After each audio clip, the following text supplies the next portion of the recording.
So I ended up having to go back and switch it for her, but That's funny. I got to add you to my family plan. I think I got 5 spaces and it's only just me and Haley. sheesh. I know. Yeah.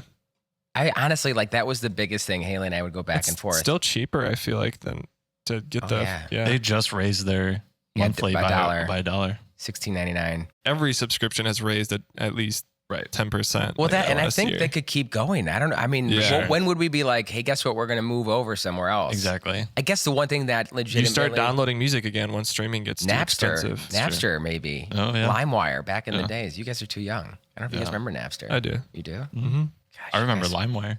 LimeWire, yeah. I do think that there's something that Amazon's doing that is like genuinely, I think probably for like, especially for like the three of us, like listening to really high quality music, like you can legitimately tell it's tenfold in terms of the quality. It's not as compressed as it is on Spotify. Probably lossless. Like, And if you get a Ford Apple. Bronco, which my neighbor got, he's like, come over and listen to your stuff right now in my Ford Bronco. And I'm like, heck yes, that is the best offer I've had in a long Take it. time. So I'm like, let's go. And so we listened, and it's night and day. I don't know if I think the Ford Bronco and Amazon work together for those speakers and for the Amazon streaming app. So it not only is you probably know more about this way more than I do, but I'm just assuming it's probably hyped as well. Like the Bronco speakers, it's Yeah. probably like scooped. they're probably more flattering than like. it's not just like pushed. You know what I mean? It's not just like raised. No, I mean like there's just a little more highs and a little more lows, and it makes it Yes. more exciting to listen It's to. way more exciting. Yeah. It feels like you're like legitimately in the studio. That's what it brought me back Yeah. to, honestly. Yeah, that's what I would assume. But yeah, at what point? I feel like there is a point where the subscription model starts to die, and that's probably when it becomes like more expensive for the amount that you're actually listening to. Because Right. it's like eventually when you're paying $20 a month or plus for like your music, I mean, and you can pay that on Tidal easy. You could pay $35 a month, but more money goes to the artists, and you get the actual masters basically is what you get to listen to. That's the conversation where it's like, okay, you're getting a third of a penny per stream as the artist, which, you know, is Yeah, makes are me they sick to my raising their stomach. payouts because they're Right. raising their subscription No. rate? Like no shot. no shot. Is vinyl? Do you know, like, does vinyl have a quality behind it of like what you would compare that to, like compressed like MP3 or like loss? Or because I always thought that vinyl was like a higher like Yeah. depth. Yeah, bit depth. it doesn't have it's in terms of dynamics, it's a little bit more it can't have as much low end and as much high end in terms of like what you push to vinyl, or else it will distort because the equipment that they use to cut it is very sensitive. Right. And you're literally like, if there's too much high end in a Mike explained this all to me, so shout out Mike I if love you're it. listening. Shout and out to I'm Mike. explaining I it love it. wrong. And that band on Capitol. Shout out to He that used band on to Capitol. when he worked at Masterdisc, he used to help with the vinyl stuff. And anyways, if there's too much high end, like an S that's too harsh or something, it'll like create like a gouge basically in like the Cutting in the cut. yeah. And then everything after that has to compensate to go around that, right? To keep it a circle. Right. So it like I see. It throws everything else yeah, off. so when you want to release something on vinyl, especially with your music and pop music, you would want to do vinyl masters, and you'd want them to be a little bit less harsh. So more retained. I would probably make them, depending on how loud it is, make it a little quieter and make it a little warmer Yeah. sounding, so a little less high end, a little less hyped. And Did you then do that would for translate. Megan's? I did. Yeah. Mm-hmm. Yeah, I got to get Megan's. That would be amazing. We listen to it honestly almost every morning with our girls. That's cool. Yeah, it's replaced. Gosh, what did we used to? We did the Elevation Worship Acoustic Sessions album. Was our calm music in the morning. Wake up, go downstairs. Hey Google, play Elevation Worship Acoustic Sessions, and now it's Megan. And so it's That's like awesome. Sweet. I told that to Megan. I'm like legit. Like our girls love it. Haley loves it. I love it. Super cool. It's so fun. That's great. And so yeah, Megan and I got to play a neighborhood show together about a month ago, and that was, man, the neighborhood loved her. They're like, can Troy move out and maybe Megan can just move in? And I'm like, no, I want to stay here. That's funny. No, but it was fun. That's good. But I guess going back to, I think the point that I was making, like if you're paying $25, $30 a month for streaming, like you just buy the record and then you can listen to it forever for free. That's right? what I was like at what say. point are you only listening to a certain amount of artists? That's what I was going to say is like, if the streaming, start downloading stuff again. The streaming is, I feel like, more geared towards people that are constantly just listening to new music. Like if you have artists that you stick to, like buy their stuff. Yeah, that's and what the I money do. goes to like, them too. Like you buy their CDs. What do you do? Well, like you can do like, Merch. I mean, I don't even know. Does Apple Music allow you to download music, like buy it again? Like yeah. So like they that still used to be have the thing. they still have the iTunes store, and like They do? Yeah. If you bought like because you can still buy movies and stuff through that too, and download movies, but They don't want you to know that they have it, but yeah, and it's Still like there. you know, you can go buy a song for 99 cents or like whatever, and then have it. But then then it comes down to like phone hard internal storage, which has gotten a lot better. Well, but, and then the other thing, right, like you could listen to so much music, because before it was MP3 too. So like if you're listening to MP3s, then you probably couldn't fill up your phone with music at this point. Yeah. But yeah, I think or like perpetual license, right, and it's kind of that thing with like, we're getting down a rabbit hole, but I guess we're going down it. I like it. Perpetual like licenses for plugins for in music, where like a lot of companies are going subscription model, and but what happens when like Waves, which is like one of the biggest plugin, most widely known, like they're affordable and like they sound great, everybody has a few Waves plugins, they just went to a subscription model, and they were like, oh, by the way, we're only going to be a subscription model now. And everyone's like, what? I have like $5,000 worth of plugins with you guys, and now I have to pay for them. Right. Or like they were like, yeah, it was like something weird like that, where it's like you're kind of screwing over your fan current the people who've been a loyal customer for 20 years. Right. So they actually like, and good on them for doing it. I think they like came up with a better solution for people who already had perpetual licenses, but yeah. Same thing with like Adobe, like people who bought Photoshop, like the hard copy, paid $200 for Photoshop, and Adobe's like subscription now. Yeah. I don't know. And now you have to pay like $80. Either that, or like you're just hard stopped at whatever Photoshop you had, and you don't get any of the updates, or something like that. So if you're at Waves and you had all those plugins that you spent $5,000 on, like if you're actually like a professional like you are, so then is there any kind of transition point where it's like, so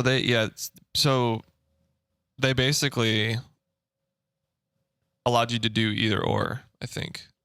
Or maybe because you bought, 15 of their playlists, I'm making this up, but maybe because you already had some of those, that you can continue using those and getting those upgraded without paying per month for those. Yeah, well, the upgrades is the thing, because you used to have to pay like a monthly or a yearly upgrade plan that would be up to date, but you had a perpetual license for your things. But then there was like a flat fee for like just keeping everything up to date, which is fair, right? Like as computers grow and stuff, like, Well, and I think it's just like, for me who makes just demos in my bedroom, like it's amazing what these plugins, like I bought the Slate microphone off you. Shout out to Slate. It is really, it's amazing, like for me just to be able to have my keyboard and then a really like high quality microphone with some amazing plugins. The subscription model for Slate, it's $10 a month. And that's perfect. And it has everything under the sun that you could ever want. And so for someone like me, that's like, okay, I just want it to be a higher demo quality. This isn't going to be stuff that I'm putting out, but I can send it to Nate as like a rough idea. Yeah. Even like stock, like Logic stuff. Yeah. Like you pay $200 for Logic, and you have so much. Right. And same thing with Logic, right? Where I'm sure Logic eventually would go to that. Like I remember paying for Logic, I think it was like $250 one time. And then I wonder if they'll be like, hey, and you can now go from GarageBand to Logic. And that's always been the competition, is like Logic versus like another, I don't know what other like DAWs are that way, but especially like Final Cut versus Premiere, like Adobe stuff, because Final Cut's Apple's proprietary video editing software, but it's $300 one time. Right. So, and you do get all the updates because it's in the App Store. Right. And the difference with that is there's a $1 billion company that doesn't really give a crap about that, because they're making their money selling their phones and products. So they're kind of like, of course they have like a good support team and stuff like that, but like it's a way bigger company than Adobe. So Right. like, Do you know that if you took the AirPods, which we all love from Apple, and you were to actually just make that its own company, just call it AirPods, right? AirPods, that would be the 36th biggest company in the world just by itself. That's insane. Is that freaking nuts? Oh my gosh. That's Right. So for your That's what I'm point. saying, That's like, what you're saying. It's like they're like, yeah, $200 for this, and we'll include it with our thing. Yeah, Yeah. as long as you bought my $5,000 laptop or whatever, like it is. It's like, hey, if you're a Costco member, I just got that in the mail yesterday. You can get $200 off the new MacBook Pro. My daughter already wants an iPad. And I'm like, oh my gosh, we're already here. She's not even 7. She's like, I want an iPad for school. Here we go. And like me and Haley are like, oh boy, like she kind of needs one for the educational like things that she's doing. Like yeah, you math, like need an reading. app Right. for like half the stuff nowadays. It's amazing. So different. Well, speaking of your family, Yeah. welcome Troy Page to the show, everyone. Thank you. It's so good to see you guys. exciting to Are we have Troy are we on. recording? This is I feel like we're just hanging out. We are is- recording? this This is is it. it. Well, and that's kind of like, I'll kind of go through some announcements for all of our listeners and viewers, but I just Nate and I wanted to re-emphasize that like this is what the show is like, and I love that we just had like a 20-minute conversation about like streaming stuff because Yeah. like this is what it's for. Like the reason that we do this is to not like put on a facade or like do a show, but to like just have conversations with each other and with friends over coffee. And we want it to feel a very like a natural conversation. So if you haven't listened to us before, that is what UIG is. And we're glad that you're here, and we're glad that you're here listening. And it's more of just a journey as like Nate and I learn stuff. And as we hear from you, the things that we learn, like we want our audience to come with us, Right. and like grow with us. So it's a very candid conversation.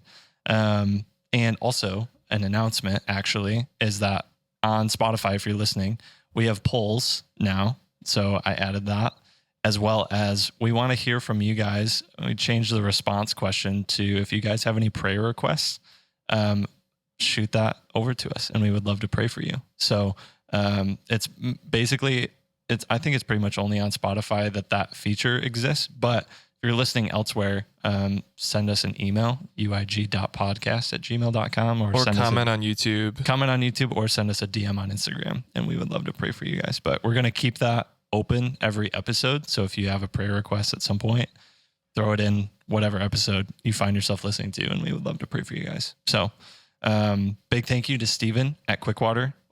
We are drinking a brand new, I don't know if it's brand new. It's new to me. It's called Day Spring. It's a blend. And Steven at Quickwater air roasts all of his coffee. I was telling Troy this before we cool. started recording, and it's a very even all the way through. And it's just really cool to watch because you can actually see it. You walk in there and Steven will be roasting, and you can see the beans come up as the air hits them and turns them over and stuff. So it's really cool. That's so cool. I'm gonna make it Smells up good. to Rockford. Yeah. To just see that happen. Rockford, Michigan. Go in and Such a cool Right area. on the tell Stephen river. hi, right on the river. Oh, It's a man. great spot. And this coffee tastes like there's some sunshine in it. Mm-hmm. It is good. I think quite a bit of sunshine in my cup right now. It's amazing. Amazing.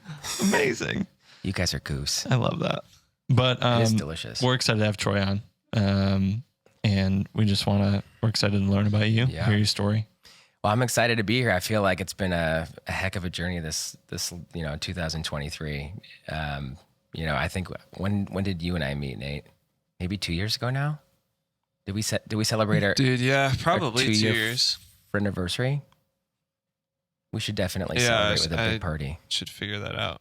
Yeah. Kind of like Schmidt and Nick on New Girl celebrated their 10 year. I feel like we should do that. Sounds good. Are you up for it? Like going on a date? Like, what do you mean? No, this. Have you ever seen New Girl? I that haven't episode? seen. Oh. So I know I've seen like a couple episodes, but I haven't. They I basically don't know make that. their friendship like it's a huge party, and they have like 100 people there, and they're celebrating their male friendship. And I feel like honestly though, we need to do that more often. I feel like Yeah. I don't know. I'm in all seriousness. I know I goof around a lot. I am extremely grateful. I've been writing for a long time, playing piano and guitar for a long time. And it hasn't been until candidly, like till we started recording that I felt like, man, this is actually an enjoyable process. For me, it was always like, this is a necessary evil to be able to get these songs out of my head, outside, to people for them to listen. Felt more like work. And it was exhausting and so draining. Like, it just like, I'm like, I just didn't do it often because I didn't like doing it. So I would just write at the piano and just keep it kind of all inside. But I think when you and I just randomly met, and then you circled back with me as I was recording Stay before, you and I started recording together, I think that hit me. And I'm like, man, this guy is really intentional. I just want to grab coffee with him. And then sitting down to kind of talk through the creative process. It was a long shot, right? To think about creatively working well together. It's like, that's not something that I take for granted, because it's very unique, and personal to our own, preferences and the way that we like to think and work. And so I think, but Shadowlands, those songs were really meaningful to me, writing them, took a long time to write those. And, Shadowlands was the season of life that I was in. Kind of this more dark, I guess more,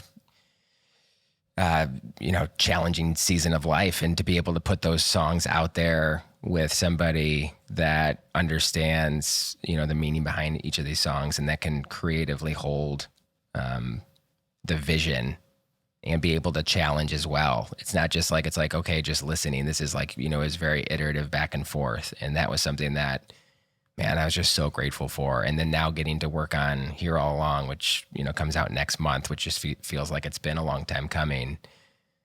Man, it's kind of the tale of two stories, right? Going from Shadowlands, which was, going through the valley, right? Not being satisfied and wanting to be known.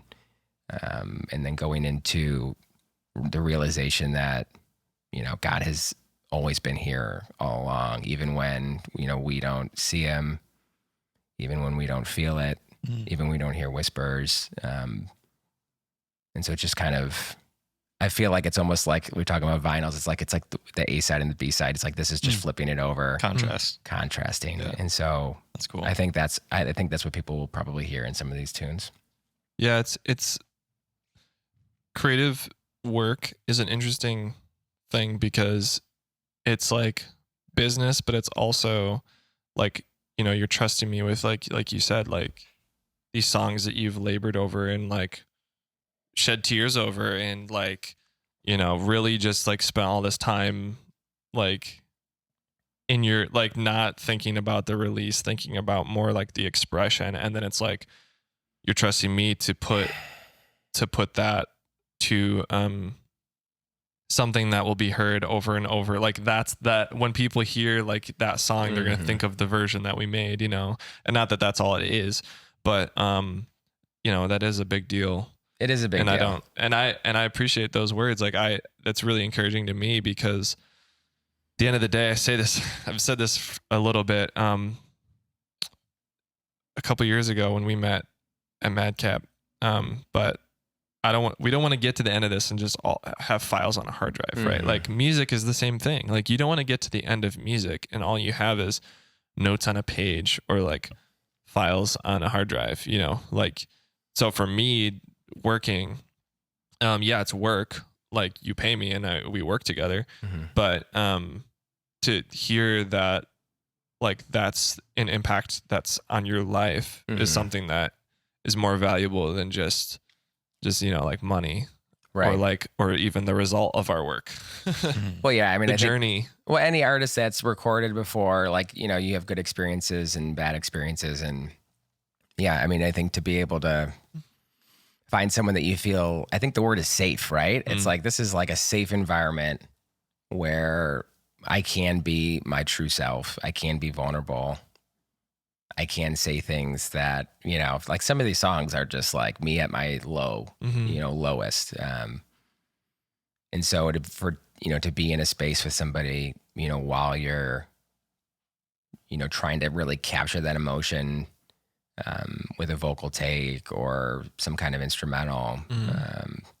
Yeah, it's something that I feel extremely grateful, because I feel like something that I've been grateful for is, when I reflect back on life, is I feel like I've always somehow had a knowing, and I've learned along the way a lot of different things, but I've always tried to pursue a small group of intentional people, so it's instead of like quantity, it's quality, right? I mean, and I've always been that way growing up, high school, college, after college. And so I think to be able to pour into a small group of people, like more of yourself versus spreading yourself out over, more people. There's a saying that I've adopted, and I heard from one of my peers giving a capstone presentation at Cornerstone. Oh, nice. But I tend to really live by this, is in speaking in terms of friends. I'd rather have like 4 quarters than 100 pennies. Oh yeah. And like also thinking about like Jesus and the disciples, right? It's like, I think that's a common misconception, even in the church as a whole, of like the pastor is supposed to like intentionally disciple like over 100 people or however big their church is. And it's like, no, like that's the job of everyone else in the congregation to do that. And like the pastor or whoever has like their own like intentional group of people, but like you're called to the people that are around you and like where you're planted. And it's easy to psych yourself out of that and be like, I should be doing more, talking to this person or that. It's like, realize your capacity and realize like where the Lord has you and who is intentionally in relationship with you. Yeah. And how unfair is that to put on like a lead pastor or associate pastor to try to be like, you need to be everything to everybody in this congregation, 100 people, so even a relatively small church. But that's the same pressure you put on yourself, like, what do you mean? like that we put on ourselves, not necessarily you, like to be like, especially people that, you have aspirations, like, and you're like, well, then I should be, as an artist, in some sense, you have to wear multiple hats, but you put pressure on yourself to be your marketer, your all these things, to go network agent, and to, all the, like, there's all these roles and hats you have to put on, which is fair and fine. But, you can quickly allow that to result in dissatisfaction with who you really are and what you really want to do. And just lower quality work. Like, do you want to do 17 things at like 4%, or do you want to do like 3 things at like 100%? It's so funny. I just saw this thing. Everybody needs to watch it. John Mayer this just popped up. I think it was just one of those things where like I needed to see this. He was talking about setting expectations for what success means, and that's going to be different for every single person. But the dissatisfaction, and the song that we put out together, Right Satisfied, is about that. Is like kind of this mystery of what will make me feel whole and satisfied. It's just this kind of smoke and mirrors. It's like somehow I'll know when I'm satisfied when I reach X amount. But then when you get there, it's just a facade. Not enough. It's not enough. So then obviously we need to define those terms. What does success look like? Does that look like, for someone like me, an independent artist, is that, with this song that came out today, Giant, is what does success look like, right? Is it going to be 5,000 streams? Like, will I be happy at 5,000? I could be, right? I need to at least say that up front. But there's always a bigger number. There's always a big number, but if I actually sit with it long enough for the dust to settle, and I genuinely ask myself, what does success look like? What will be enough?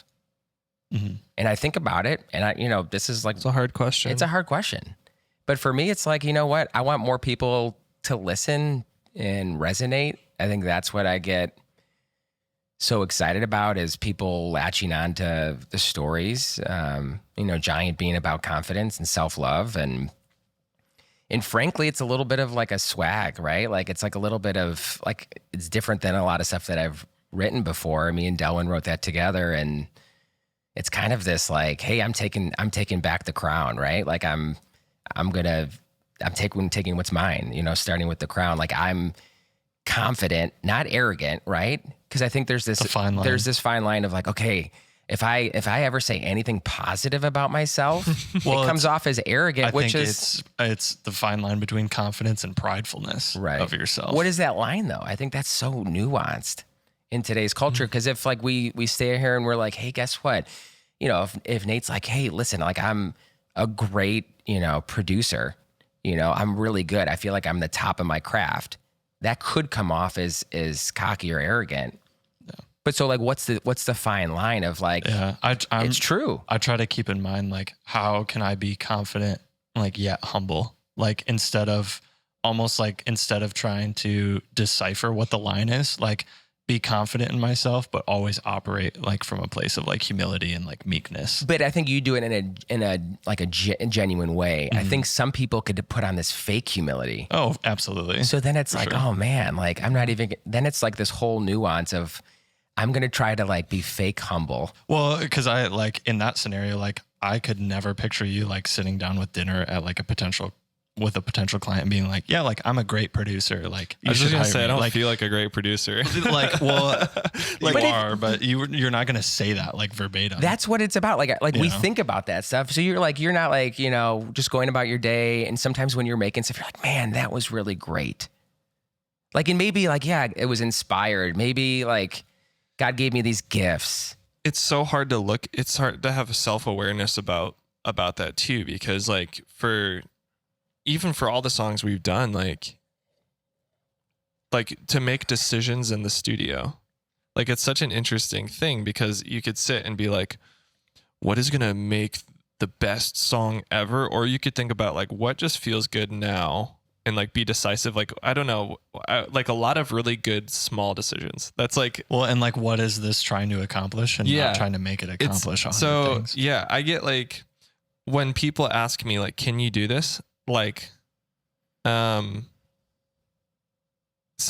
that's such an open-ended questions because it's like, yeah, like we can do it. Just depends on the result you're looking for. Like I can give it my take and give it my best. And like that will be good. You want to do what? I can guarantee you that like I'll be honest about what I can do and like guarantee that, and I'm confident in what I can do. Right. But yeah, I don't know. It's not like an overpromising. It's like, I guess it's what just I'm saying is yeah. that so many of us, I feel like secretly live in this like self-loathing and almost self-hatred. So this is kind of the opposite side of that. Yeah. Where if, 90% of our thoughts are self-referenced and like negative self-thought and negative self-talk, what would be the way to counter that? Like, what if we woke up in the morning and we were like, hey, you know what? Like, you are enough. You are lovable. Like, you are good. You're created good. And so I think that's where, Giant is kind of this idea of, what if we could actually stand up, look at ourselves in the mirror and just say, hey, you know what? And like live from that place. Live from that place, right? I like the irony of your like album cover too. Yeah. Like I thought that was a really cool move because like I think if that song was about pride, you would like the album cover would be like some hero shot of like you like looking as good as you could. You know what I mean? Like like on a mountaintop or something. Versus like a cute like tiny kid, giant. It's just average size kid. I think it's a small, whatever. It's a cute kid in a tux. Like it's a cool photo. I liked it. I like it too. I think that if every one of your songs was like Giant, then maybe that's a theme of your life. And then it's like, all right, Troy, like Troy's got an ego Giant. problem. Yeah. Like every song is about like, a lot of artists, it's like you like look at their catalog and you're like, holy cow, all this is just about how cool you are. And that's a facade because you have to talk about how cool you are for people to think that. But like for you to believe it yourself. When you have a catalog that's like thoughtful like yours is and like diverse, then it's like, I think it's you can hear that song and like that's Troy. Like he's not saying that he's the best of everybody and he doesn't think that he's like better than anyone else. He's just it's an artistic statement. Right. It totally is. That's versus well said. like all of your songs are, like you can't write about anything you're vulnerable about because you're trying to like look good. That's not what it is. And so in that breath, like share with us however you want to take it, like what got you into music, but then also like you're talking about these songs that have this deeper meaning and something that is so profoundly spiritual where it's like in order for us to do that, I think that comes from understanding like how God sees us. Cause like that's not what culture says like about each of us individually and how we should be perceiving ourselves versus like what God says about us to try to live in that space. So I'm just curious, like, and as well as everyone else, like how you have gotten to that place. What has that journey been like with you, like with the Lord to then want to create these songs like this? Wow. Those are good questions. I think the first one starting out June of 2000. So I was 12 years old, started piano. A local neighbor just taught me classically. That was painful as a 12-year-old. My goodness. Mrs. Foley. Shout out to Mrs. Foley.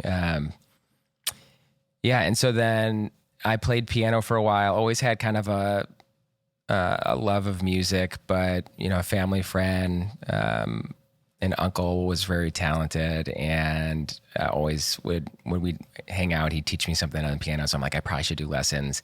Got into lessons. Didn't learn the guitar until like my mom just bought me an acoustic guitar going to college to Hope. And I remember being like, okay, like this is kind of like out of left field. And she's like, I think, people are saying that, if you're in your dorm, like, it'd be nice to have a guitar around. And that's such a mom thought. I know, but it actually is like, I don't know if I would have learned the guitar otherwise. So, my roommate in college, him and I, it was perfect timing because he played guitar, he sang. We ended up doing coffee houses together. Our sophomore year, we welcomed the whole incoming freshman class at Hope College with basically a lot of covers. And I really started like honing in on writing in the music hall of Hope College. I would just lock myself in those, the old music hall. It's not this beautiful one that they have now, but this one I would just like go in. They'd have like the little doors with the small like jail windows. You just close it. And then, man, I was bad. I was really bad. Honestly, I was like, I think that's what's so funny is that like people think that, like you just like either have it or you don't. And it's not at all true. I think it's like the 10,000, 20,000 hour rule. If you just spend time, man, I played the piano in high school and college and I was bad for a long time. And then I think as I continued to take lessons, guitar lessons, take vocal lessons, my gosh, you get better by just natural process. I think that's an important point, not to interrupt you, but I was similar. Like, I think I started earlier, but like 7th and 8th grade, like I was before that basically couldn't even sing in the same key as what I was playing on guitar. And like, you can learn. Right. And so I guess it's like, how do we expect people to like naturally pick up an instrument or sing in the right key? Yeah. You have to be okay with being bad at the beginning. That's what it is. It's like learning a language, right? Yeah. And then learning anything. As you're self-aware, as you're self-aware enough about where you're at and comfortable with improvement, then you actually have space to improve. Gosh, so good, Nate. I love it. And I hope people, if they take away anything. You've improved as a songwriter since we've worked together. I've told you that. So too. And you keep improving because I think you continue to try and just do everything you can. And right. That's all you can control. Think I honestly have to owe a lot of that to Delwyn. I mean, he's one of my best buddies and he's challenged me to just keep writing. So it's like, man, this year I'm trying to write, one song a week, and that if you're in Nashville, like you're writing a song or two a day. For me, with two young, girls at home, that's still tall. It's tall. Task. I don't know if I'll hit 52 songs this year, but we'll see. It's a lot of songs. It's a lot. It's more than I write. Some really bad ones, but you got to get like the bad ones out. Just finish them. Just do it. Anyways, so you were talking about being at Hope, improving. Yes, being at Hope, improving. And then, so I think the funny thing is that after I got out of Hope, I got a real job in the financial world and, still played, but didn't really keep writing. And then it wasn't until the Dermot Kennedy concert in Grand Rapids in 21 that I'm like, man, I fell back in love. Like it was like a hurricane of just like so much emotion that night. And candidly, I was like, man, I don't know how people are going to receive this. Like, I'm going to do 4 songs. One of them was Valley, which I wrote the week before. I'm like, I might as well just go for it, right? 2,500 people. It's going to be really good or really bad. Nothing in between. And I was like overwhelmed at the response and people reaching out, sharing how much they enjoyed it. And so then you and I started recording Shadowlands. I think from my vantage point, growing up in, Christian household, and I think, kind of maturing in my faith, especially over these last 5 years or so, as, me and Haley and the girls have been in Michigan. And I think what I'm really aware of is like, I can only write what I'm genuinely experiencing. I could try to write a Dua Lipa song, but it's not going to be good, right? I can't write about being at the club and, dancing the night away. Nobody wants to see me dance the night away, except for my little girls. But honestly, I think that's where these songs are just, a lot of them are just self-therapy written at the piano. And I think some of them can be, creatively embellished and, pivoted a little bit. But I hope what at the end of the day, in a nutshell, what my songs do is help people feel less alone, right? Is in some of these sad emotions. I think I grew up, not comfortable in sadness or pain or anxiety or depression, like any of those like harder spaces. And I think for me, learning to sit long enough to let the dust settle and kind of be okay with feeling these tough emotions, accepting them, letting them be a teacher, to me and help me grow as a human. I think that's been a gift. I've been really grateful for, my wife who's, been very gracious to me, and we've walked now 10, 11 years of marriage. And so it's to be able to have a partner in crime, to be able to kind of grow and reflect each other has been, just something I'm beyond grateful for. And so I hope at the end of the day, these songs that come out next month are ones that, talk, kind of speak of the human experience, that speak of, just a much bigger comprehension for what, this life really is. So what was it like walking through the Shadowlands? Mm-hmm.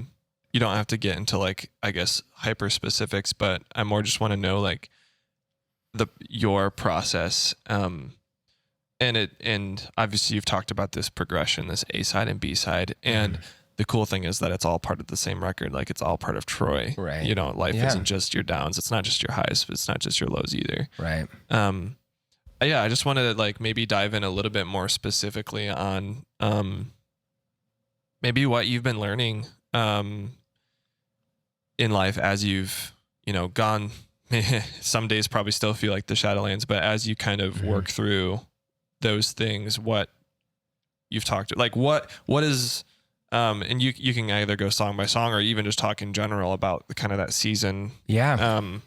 I know we've talked about that as we worked on the album and stuff. And like I said, you don't have to get into like hyper specifics, but I think everybody really benefits from just learning what you've learned about life through that process. Yeah. I mean, I think that's a really good question. I mean, the Shadowlands, I think the name actually was taken from, funny enough, a Bluey episode called Shadowlands. It's not related topically, but I like the idea. It's more about what Richard Rohr would talk about in terms of shadow boxing, like this idea of, dealing with our false self and really entering in, to reflect on, these parts of us that need to be, shifting and need to be shifted and kind of transformed. to be able to become the best versions of ourselves. And so I think,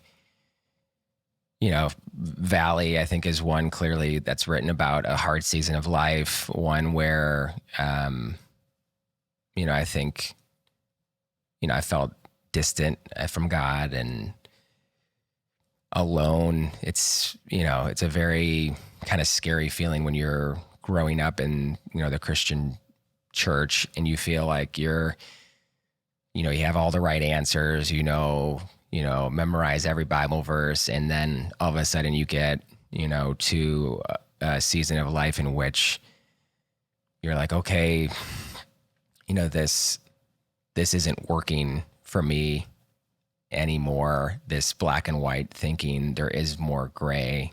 And so then you're, this idea of, here all along is, even though God does feel that version, like that small childhood image of God that I had and I had hung on to way too long, right? That smaller kind of box that needed, God needed to expand that and be like, listen, like you are selling me short. You know what I mean? And so I'm so much bigger than you could even conceive of. And so this process is going to be painful. It's going to feel like abandonment. Some people talk about dark night of the soul. I was literally just going to ask you, if you tangibly experience that, but also the Psalms declare that, right? Like David wrote that, like, my God, like, why have you forsaken me? That's also what Jesus said on the cross. Like Jesus felt that abandonment too, know, but that was the first thing when you started talking about Valley. I was like, have you had a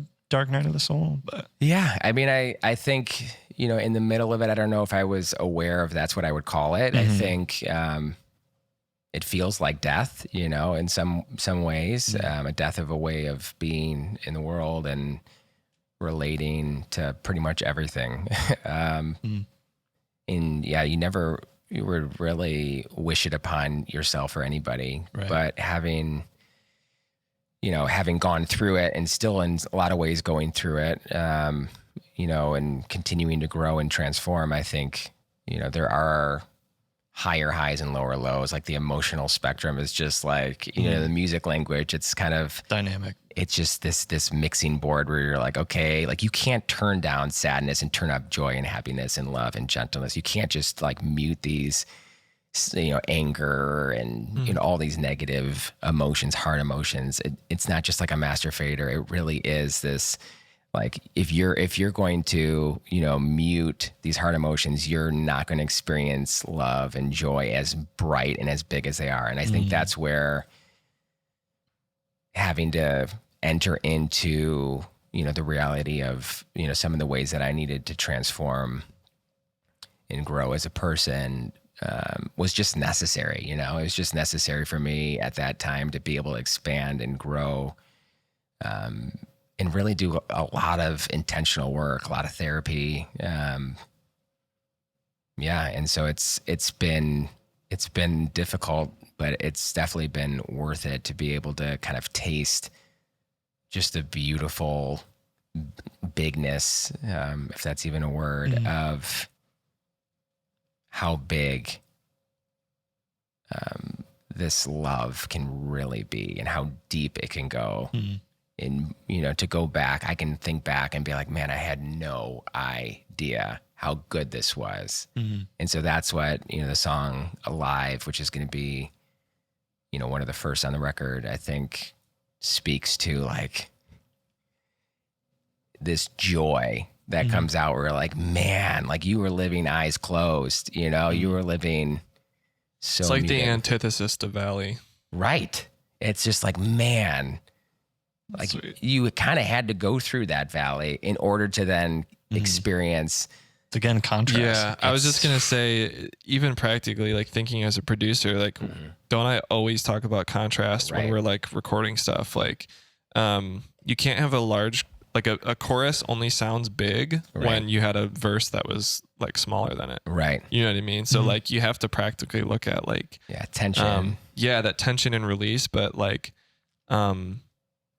what is love and life without an experience of death and sorrow. Right.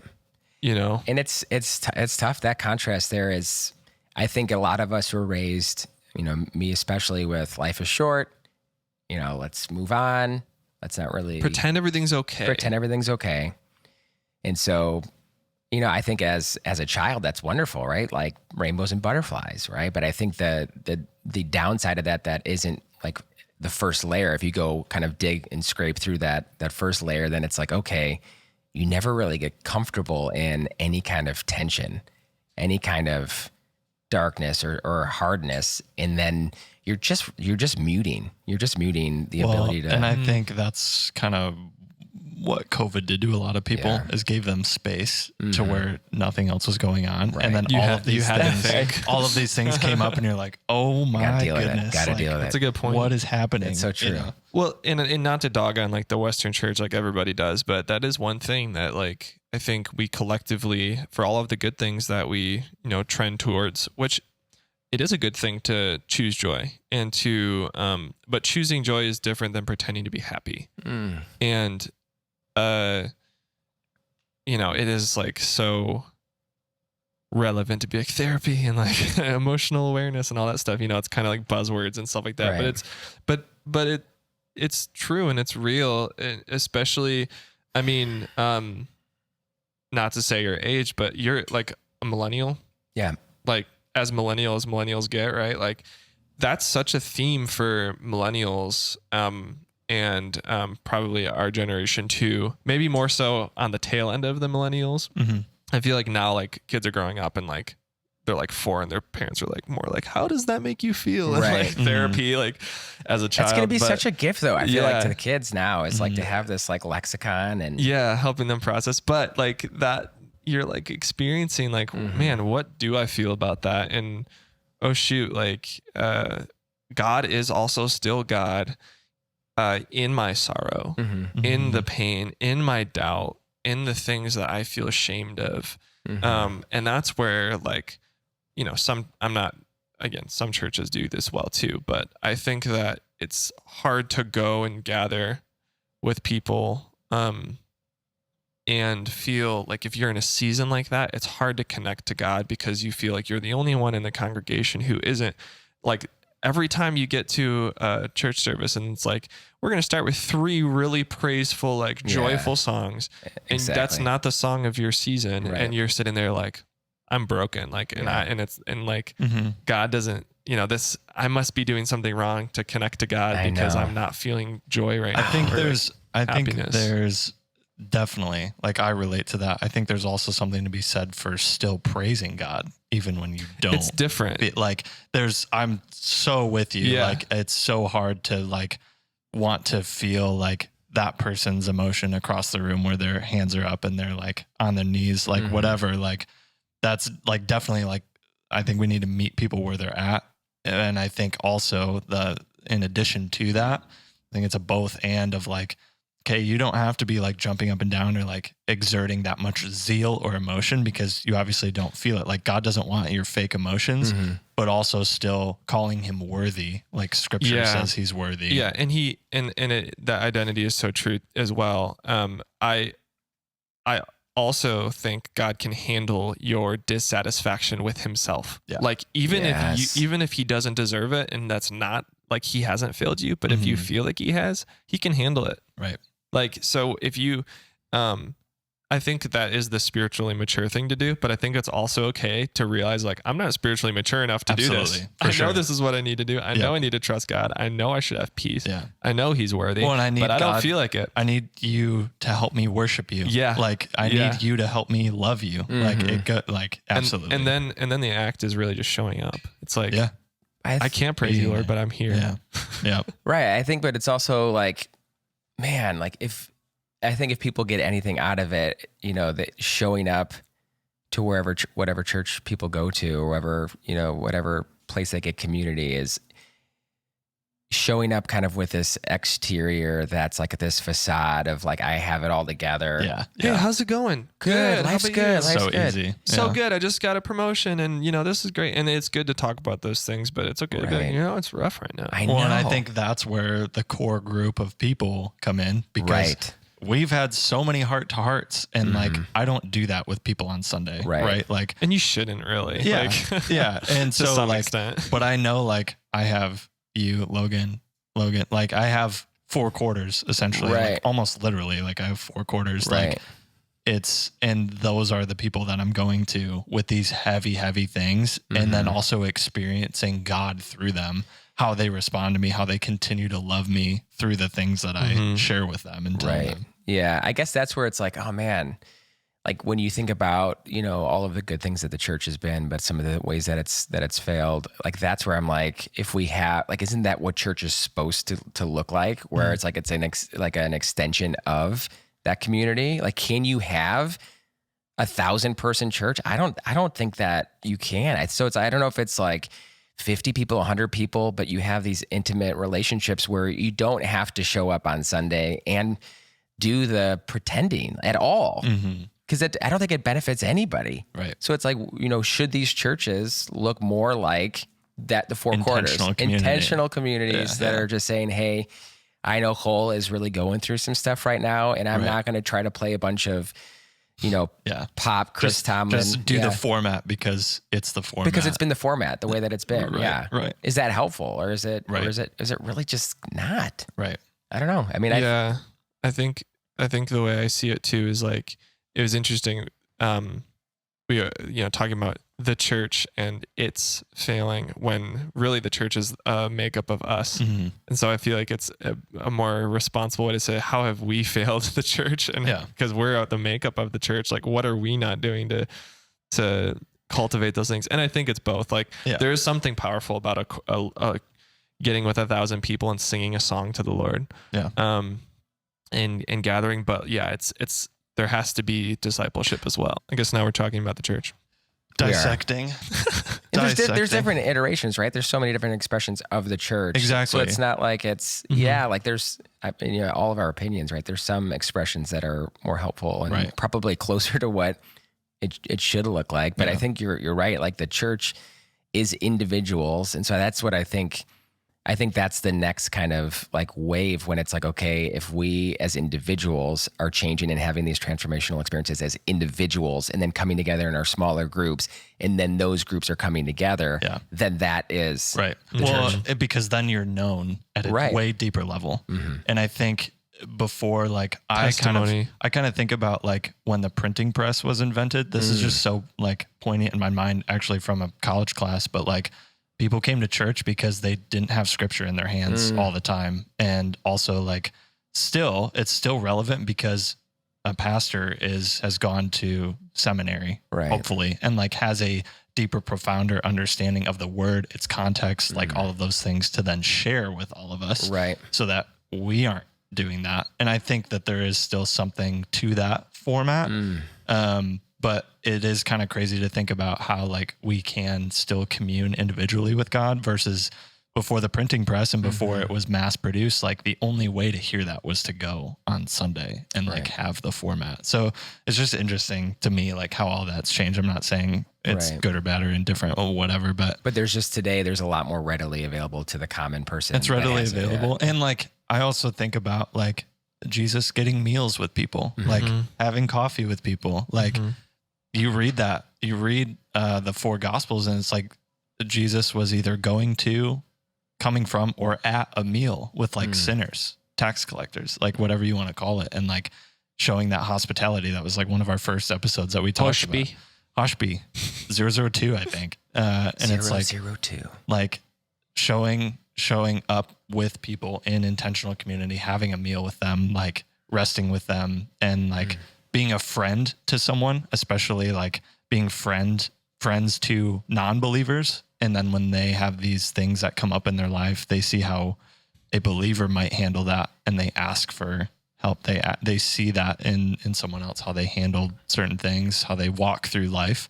And then they question that, like, why do you have peace? Or like, I know this is hard for you, but like, why are you still carrying a sense of joy, like a sense of comfort in your spirit? Like people recognize that stuff and they pick up on that. And like, I think again, like the format of church, like it's very easy to like just have that community be all of your friends when like, do I have friends that are not even believers? Like in our mission as the Great Commission to like, you know, connect with people outside of that. Like, you know, it's easy to just get locked into the bubble and like stay there. Yeah. But I think that it is interesting from my vantage point. It's, there is that potential of like believer, non-believer, that like duality versus like engaging all humanity. yeah. And so like to be able to then like have an us versus them, like kind of breaking down of, you know, us believers, them non-believers. Well, and like seeing every single person in your life as like made in the image of God. That's and, like, exactly right. Made Whether for yeah. relationship. Whether like, it's believer or not believer, right? So it's like, I think I'm more so just commenting on like, you go to Hope, you go to Cornerstone. Like it's so easy to just stay in the bubble. And then also like when that bubble pops and you graduate, then it's like, what do I do? Right. And you see like statistically, that's when a lot of people turn away from their faith. Yeah, I think because Hope they did a don't great have that. job with that. Hope was very like diverse, you know, different belief systems, different strands of Christianity there. And I think that was one thing that they did really well, is that, you know, they didn't make people do anything. Everybody packed out the chapel Monday, Wednesday, Friday, you know, just because it was so inclusive. And so that's something that I was grateful for. One of the things that I'm thinking about as we talk about all this is circling back to your album and upcoming album, is how music is such a good unifier of the human experience. Universal language. Yeah. And I think like one of the things that I encourage you and all other writers or artists in any fashion and humans to be really, but as you distill that down into like people who are like, I want to write songs or I write songs. Don't do it if you're not saying anything. Right. Don't do it if there's not, this is my perspective again. A message, something to be said. Yeah. And I think that your message of vulnerability, of growth and authenticity, and the fact that you're speaking out of where you're at and you're doing it honestly is valuable. And we talked about, what does success look like for Giant? I think success is creating something that's genuine and comprehensive and honest, and like you might not hear Giant and think this is a raw, honest song, because it's kind of like you said, it's kind of a hype swag thing. Yeah. But again, when you like, this is one of the big things I love about music and all art really, but especially with music, is when you zoom out and look at an artist's catalog or you know, album and see the progression of like honesty, that's where the real meaning is found. That's what transcends the format. That's what transcends zeros and ones on Spotify. You know, it's the human connection, and that also transcends Christians or non-Christians. You're connecting with the imageness of the people connecting with your music, right? Yeah. And I think that's what like the absolute crux is like, if you're like, believe me, I mean, I'd be lying if I said I didn't try to write like the next, you know, pop song, Ed Sheeran song, right? Like, those songs are catchy, you know, and I'm not saying that they're not meaningful for him. That's not at all what I'm trying to do, but trying to like be a student of like the top 40 and listen to these songs. You're like, oh, maybe I should include this element. Those songs, like, I just can't do it. I can't do it. And so, and I don't want to do it, you know? I think the bottom line is like, for me, like songwriting is always going to be the foundation, where it's like, if the songs that always come the fastest and that I feel like resonate the most are the ones that are just like, well, I'm just going to kind of rip the Band-Aid off, kind of sob while I'm playing, like snot all over the piano. And just, that's a true story. When I wrote the song for my oldest, I was just like, I remember I was still in Detroit and I was just like sobbing, take it slow. And I love that song, and it came so quick. And it's probably one of the ones I get messaged about the most. Any kind of parent that, you know, can identify and relate to, you know, for me, it's written from, you know, me in 20, 30 years when my daughter's like all grown. And so I was going to say too, like success. I was thinking about this as I want to get back into shooting photos, like for fun and for myself, of like, right. I basically define like what that is. Right. Like I'm not, because I was also thinking about like photo critiques that we did at like Cornerstone and how everyone is going to have something different to say about like, oh, that's dark, or like, why is the composition like that? Or like, it's like, cause I did it like that, like on purpose. Like there is a self-awareness in being an artist of like doing things on purpose. Right. There is also like the happenstance of like, oh, that was just like sweet. And I love how that light worked out or like whatever in photography. But like, yeah, when you can look back on it and be like, I'm really proud of this by itself, like regardless of what anyone or else it thinks. just like photography, like it just captured the moment. Like it doesn't need to be perfect. A And, perfectly exposed and lit image looks sterile. yeah. Right?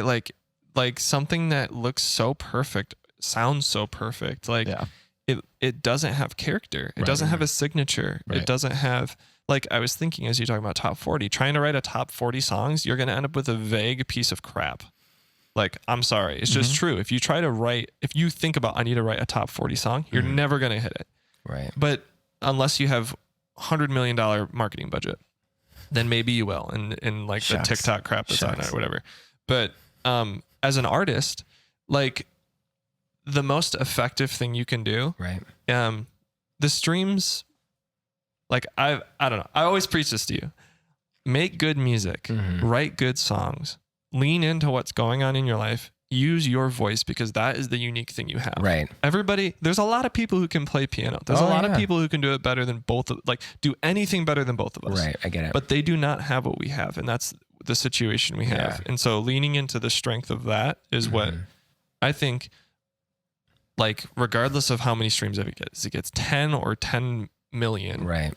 That's successful. I know, but I think it's like, if we're being honest, like that needs to be like, that's that tight knit community we're talking about that constantly calls us back. Like, oh, we forget, call back. We forget, call back.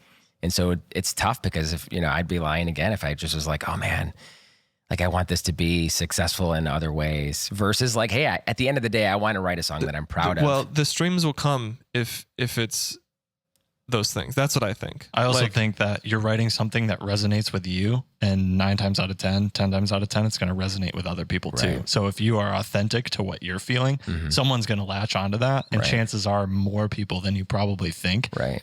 And I was thinking about this earlier when we were talking about music and creation and just creativity as a whole. Is an artist is almost like, in a nutshell, like someone who has the ability to call something done and put a end on it. Yeah. Like, you are essentially making something evergreen. Like, it's in its container. Like that final bounce master waveform is it. Like, unless you go back and overdub or like mess with it, but like that's it. Same thing with like a photo. Like I think about like the Oppenheimer, like Christopher Nolan's Oppenheimer that just came out. Did you see it? I'm going to see it in next week. Awesome. But like, that's a roll of film. Like, you aren't changing it. Like, it's done. That's like, the movie. That's the movie. It's 3 hours. The film roll is 11 miles long and weighs 600 pounds. But like, that's it. Nuts. Like, it's bookended, right? Like, I take a photo, especially film is just so easy to see that in, because once you click the shutter, like, it's done. Yeah. Like, you go develop it and scan it or whatever, but like, that's it. Like, and you chose all of that before.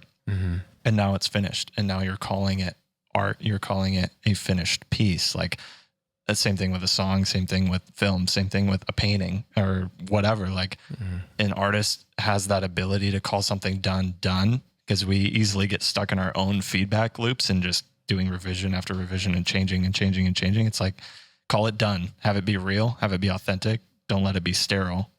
I feel like I've I don't know, maybe it's like the ADHD, but I feel like I'm like, oh yeah, I'm good. I don't know if I have too many moments in which I'm like, I want to. You're pretty good on that end. I want to shift this around again. Maybe we should try a different, instrument, or maybe I should sing it differently. Sometimes you'll like say that and be like, no, it's good. You'd be like, okay. What do you think if we did this? No. Okay, sounds good. You're pretty good about that. Yeah. I mean, I think that. But it gets back to like that. That's what gives me life, is writing the song. Like I totally realize that it's like, guess what? We're only going to get to 90% every time. That's the goal. Like, we could always go back and make it a little bit better here. Yeah. Well, what is better? Like, that's the question. We're in that 10%. Like, I tell you what is better though. I remember putting out like Right Here, Right Now, and that was before you and I met, which was unfortunate because I recorded that in my bedroom and just was like, I just need to put this out. And I'm proud of like those songs, how they were written, but I'm like, man, they could have gotten so much further if we would have done them together. So I think there's that balance. Well, yeah.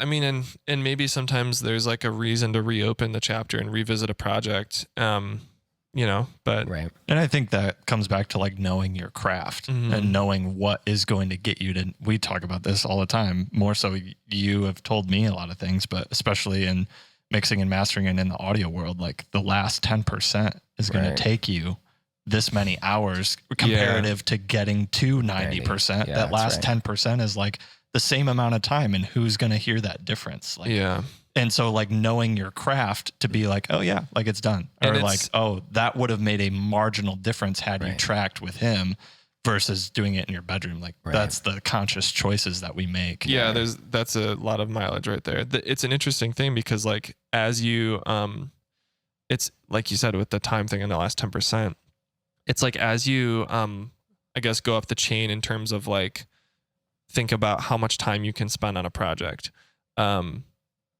Like I'm only charging X amount for, X whatever time I think it will take me. As people get more successful and charge more, like then they feel they can spend more time on that and then almost like get a better result because they can afford to spend more time on that. Right. It's a really interesting thing because like, like if you're getting paid 10 grand from an artist to mix a song, like it's no problem for you to like take the day, like take the next day and be like, I just need to like figure out the absolute perfect way to automate this vocal. And like, because like that is like my month or whatever the thing is like, so it's really interesting because some of it just comes down to like really just taking the time to do that and return on investment. Right. Yes. But you're right. I mean, getting back to the 90% thing, like for me, and I think a lot of people that might not be able to hear all the intricacies that, someone like you hears, like the things that you can hear. I obviously like a lot of people that don't do it for a living can't hear it. So to get to 90% for someone like me, I still listen back to those bedroom demo things, I'm right here right now. And I'm like, you know what? I really like that song. I'm glad I did it. Yeah. Is it going to be to the same quality level? No one would ever say that, and it's interesting because like he can hear a lot of things that we can't, but he can articulate it. Yeah. I think we can still hear it, but it's a feeling. To point it out too. It's a feeling that we feel that's why it's good. He just knows what it's called to do that every single time. Yeah. Exactly. That's so funny. And that's knowing your craft. Again, it's like, I know all these intricate things in a camera that Joe Schmo wouldn't. Right. But because I know that, I can exploit them to do certain things that result in an end feeling that other people don't. Well said. And that's also, and we should probably wrap things up, but the discernment for making good choices is based off of that understanding of what choices result in what. Yes. Because some people, they want it to sound like a demo in their bedroom. So like when we're doing vocals on Satisfied or Hear All Along, for example, there were things I intentionally left out of tune. There were notes that I said, that sounds better out of tune. But I don't ever sing out of tune, right, Nate? No, never. But but if I did. It's not like you were out of key, but we can get into the specifics about if something is. We don't have to. It's always perfect. In tune or not in tune. Troy has auto tune built on his vocal cords. Yeah, it's just something might feel emotional if you are a little flat on it and you have some emotion, some emotion on there because it sounds like more of a wail than like a very nicely sung note. Yeah, and so like part of that is like listening to the artist's visions. What are you trying to do? Like, are you trying to make people feel like you're in their bedroom with them playing it on a muted out of tune piano with just like mumbling the song out, or are you trying to make it sound like Broadway or like it's such an interesting. Hear All Along is going to be the first song, and that's exactly what the vibe is, right? It's a one take vocal. Delwyn was playing the piano, one take piano, no click track, and so it's just like it's all feel. It's all character. That song, wrote it, recorded it in 45 minutes. Cellos that Troy still insists are late, which I do insist that they're a little late. I know that they're stylistic. Perfect. We'll have to get feedback on that. Comment again on the YouTube channel. I'll show Cole after this, but anyways. Yeah. Well, it's so fun to talk with you guys. Yeah. Thanks for joining us, man. Yeah. I know we could talk all afternoon. But yeah, my coffee's gone. My coffee's gone Mine's too. gone too. Yeah. Plug your stuff. Yeah. We were talking about Giant, but what's this whole project that's coming out? Talk through that and let people know what's going on. So Giant is out everywhere, worldwide now today. But here all along is the EP that comes out. There'll be 6 songs, and so I'm really excited about it. It's just kind of the other side of the vinyl from last year's Shadowlands. They're pretty diverse too. Yeah, I'd say it's pretty like some upbeat, poppy songs, and then some stripped back, slower songs. Sad songs, happy songs, everything in between. So. Yeah, if you like Shadowlands, I hope this is something that's a little bit different, but still not too different. So August 18th. It's an evolution. It is. Where can people find you otherwise, like Instagram? Instagram, yes, definitely on Instagram, Troy Page Music. I'll link all your stuff. Yeah, on Facebook. Definitely not doing TikTok because I'm an old man, but you're posting on Instagram though. I am. I'm trying to stay busy. Because I cut you like 10 reels. You did, and I need more reels. I know your reels are so fun, man. It's just us being goofballs. That was from one day too. I know. I love it. Gosh, it was so fun. But yeah, August 18th is a big day. I think we'll just all celebrate. It just does feel like it's getting kind of to a specific mile marker on the journey where it's like, okay, breathe. And I feel like, listening to these songs now, pre-release, it's just, man, I could not be more proud of like the writing, the recording, the mixing, mastering. I'm just really excited about it, and I hope everybody is too. So let's go. Me too. Me too. Like I said, dude, like it's been awesome to work with you, and I was open about this on this project, even Shadowlands, but from the time that I met you, and it hasn't been that long, but like I've seen significant improvement, and I'm like, dude, this song's better than, like as we work together, it's like, you just keep grinding and keep improving. So like, just keep doing that, man. Keep writing. That's a good advice. I appreciate it. It means a lot. I'm going to try to just keep going and focus on, I think that's probably one of the takeaways is just like whatever people do, it's like to focus on your own passion and craft and just get better. And again, like it's not something that like I come up with. I think it's just this like small community of people that are like, hey, let's focus on the right things that we can control. You can control how often you practice your piano or guitar or paint or take pictures or whatever, or produce. Like you can control that. How many reps are you getting in? Right. You can't control the algorithm, So I think it's one of those things. What is that called? Input versus output. Variables or something. Leading factors versus lagging factors. Yeah. You want to measure your leading factors. I like it. You know that as a finance guy. Yeah, there it's you like go. that. It's the same kind of thing. You can expect certain returns, but if you're like, you can't expect return on things that you aren't putting in. Right. Yeah, I think it is like you can there's a sense of control. And again, I think it gets to that original conversation of like, what's your goal? Like if you're not going to define your goal and what success looks like, it's just going to be a tough sled, ahead. Yeah. So, well, thanks again for taking the time this Friday morning. Friday. Happy Friday. And thank you to Josh at Local Legend for recording. Thanks, Josh. Letting us record in the lobby as always. Go check out Quickwater in Rockford, Michigan. Go say hi to Steven. Yeah. Go get some coffee. We'll be there soon. Yes. Yeah. And thank you guys for sticking with us. And we'll see you next time. Peace. Peace. Thanks, guys. Thank you. Woo!